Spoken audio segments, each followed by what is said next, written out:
Welcome to Sweet Life Beat Life. We hope this video helps. You start by making sure the phone is unlocked and has enough power. This prevents interruptions. Open Settings now, or swipe down and tap the gear icon to save time. Once inside, use the search bar and type Emergency or go to Notifications, then Advanced Settings. This gets you straight to alert controls. Make sure you're viewing system or app-level options so you can access government alerts. Don't pause. Tap the relevant entry and get ready for the next step. Now navigate the emergency alert screen where the phone lists extreme, severe, and amber alerts. This is where you control types. Tap each alert type to view its toggle, then switch off the ones you do not want to receive.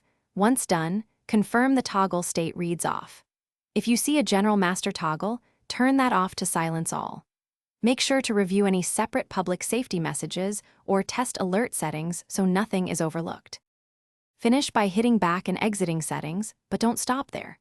Restart the phone to ensure changes take effect. If alerts persist, make sure the toggles weren't grayed out by carrier policies.